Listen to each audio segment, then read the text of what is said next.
اهلا بيكم. النهارده جايه اقدم لكم طريقه تزيين كيكه التريليتشا بطريقه سهله جدا وبسيطه، باذن الله هتعجبكم. محضره عندي الكيكه ديت انا هسيب لك المكونات بتاعتها في صندوق الوصف علشان تكون سهله عليكي، واحنا عملناها كتير قوي مع بعض. محضره عندي كيكه، اول ما طلعت من الفرن جبت عندي خله الشيش طاووق وعملت فيها سكوب. بعد كده حضرت كوبايه من اللبن، نزلت على الكيكه بالشكل ده. خلي بقى الكيكه تشرب اللبن خالص عشان تبقى طريه معايا. بعد ما بردت خالص زي ما انت شايفه بالشكل ده، هجيب عندي بقى كريم شانتيه، كيس كريم شانتيه على نص كوبايه من اللبن المثلج، وخفقتهم بالمضرب الكهربائي. بدات اوزعه على الكيكه بالشكل دوت. طريقتها سهله خالص. انا هسيب لك كل المكونات والمقادير بتاعتها في صندوق الوصف. جبت عندي بقى صوص الكراميل، وصوص الكراميل ده انا عاملاه في البيت. هسيب لك برده اللينك بتاعه في صندوق الوصف عشان يكون سهل عليكي اثناء البحث. وزعت الكريمه على سطح الكيكه بالشكل ده. هبتدي بقى افردها.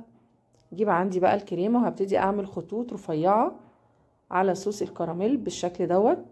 طبعا معاكي قناه مطبخ فوفا، لو اول مره تشوفيني يلا اشتركي عندي وفعلي الجرس علشان كل جديد يوصلك باذن الله من وصفاتي.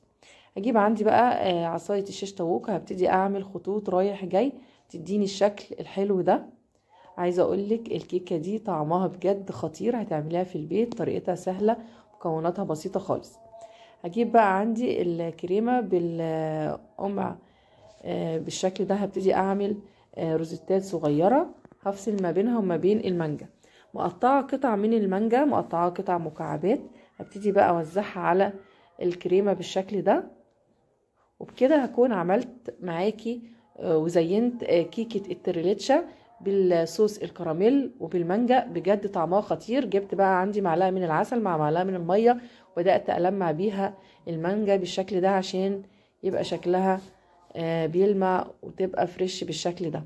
طريقتها سهله خالص. هسيب لك كل المكونات في صندوق الوصف بتاعه الكيكه، باذن الله هتعجبك. امشي بنفس الطريقه اللي انا قلت لك عليها، هتعمل معاكي كيكه تريليتشا بقطع المانجا وصوص الكراميل. بجد طعمها حكايه، شيك جدا في التقديم، تنفع معاكي في اي مناسبه، في اعياد ميلاد. بجد طعمها روعه. ما تنسيش اللايك والاشتراك علشان كل جديد يوصلك باذن الله من وصفات مطبخ فوفا. واستنيني في وصفات تانية كتير باذن الله هتعجبك. والف هنا وشفا. سلام عليكم.